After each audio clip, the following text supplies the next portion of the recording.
আজকে হঠাৎ মনে হলো যে কিছু একটা রান্না করি। কী রান্না করা যায়? এমনি শ্রাবণ মাস, তারপর সোমবার। আর যেহেতু মায়ের কাছে এসেছি, তো মাকে বললাম, মা সাবুর খিচুড়ি খাবে? আমি এক ফেসবুক ফ্রেন্ড দিদির কাছ থেকে শিখেছি, চলো তোমাকে বানিয়ে আজকে আমি খাওয়াচ্ছি। আর সত্যি ভীষণ সুন্দর রান্না করে সেই দিদি, আমি তার কাছ থেকে শিখেছি। আজকে যেটা বানাচ্ছি মানে তার কাছ থেকে শেখা, আমার ভীষণ ভালো লেগেছে। তো দেখা যাক কীভাবে করেছি। প্রথমে কড়াইতে আমি সাদা জিরে আর গোলমরিচ জাস্ট একটু গরম করে রেখে দিয়েছি, আর সেই কড়াইতেই আবার কাঁচা বাদামটাও ভেজে রেখেছি, শুকনোভাবে ভেজে রেখেছি, এবং সেই জিরে আর গোলমরিচটা গুঁড়িয়ে রেখেছি মিক্সিতে।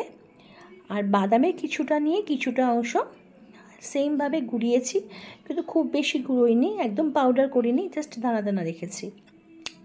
এবার কড়াইতে সাদা তেল দিয়ে তার মধ্যে আমি কারি পাতা দিয়ে দিয়েছি।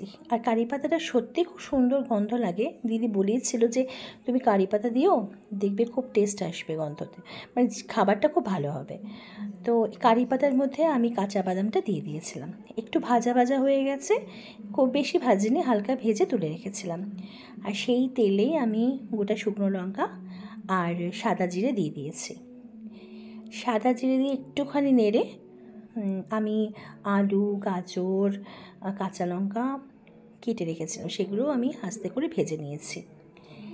আর সাবুটাকেও আমি 2 ঘন্টা 2.5 ঘন্টা ভিজিয়ে রেখেছিলাম। ভিজিয়ে আমি জাস্ট 10-15 মিনিট আগে জল ঝরিয়ে রেখে দিয়েছিলাম। আর এই গাজর আলুর মধ্যে পরিমাণ মতন লবণ দিয়ে ঢাকা দিয়ে রেখে দিয়েছিলাম। তার মধ্যে আমি একটু কাজু কিশমিশও অ্যাড করেছি, যাতে টেস্টটা আরও বাড়ে। আর কিছুক্ষণ পর পর আমি ঢেকে ঢেকে রেখেছিলাম, যাতে গাজরটা খুব সফট হয়ে যায়। এবার ওই যে ভাজা বাদাম আর কারি পাতা, সেটাও আমি অ্যাড করে দিয়েছি। এবার সব কিছু অ্যাড করার পরে আমি একটু টমেটো অ্যাড করেছি, যাতে আর একটু সফট হয়ে যায়। ভালো করে নেড়ে নিয়েছি। তো যেহেতু আমি তেল দেওয়ার সময়, সাদা তেল দেওয়ার সময় ঘিটা অ্যাড করিনি, সেজন্য আমি ঘিটা 1 চামচ এবার দিয়ে দিলাম। ঘিয়ের গন্ধ, কারি পাতার গন্ধ, কাঁচা লঙ্কার ঝাঁঝ একদম সুন্দর বেরোচ্ছিল। এবার জল ছড়িয়ে রাখা যে সাবুটা ছিল, সেটা সবটাই আমি দিয়ে দিয়েছি। পুরো একদম জল ছড়িয়ে যাবে, পুরো ঝুরঝুরে হয়ে যাবে। আমি এর মধ্যে আর কোনো জল অ্যাডও করব না। এবার সুন্দর করে নেড়ে, ভালো করে নেড়ে, সেই যে বাদামের গুঁড়োটা রেখেছিলাম, সেই বাদামের গুঁড়োটাও দেব, আর স্বাদ মতো মিষ্টিও দেব। একটু মিষ্টি একটু ঝাল হলে বেশ ভালোই লাগে। বাদাম গুঁড়োটাও আমি একটু বেশি পরিমাণে দিয়েছিলাম, যাতে টেস্টটা আরও বাড়ে। আর ওই যে ভাজা জিরেটা, সাদা জিরে আর গোলমরিচটা রেখেছিলাম, সেটাও আমি অ্যাড করে দিয়েছিলাম।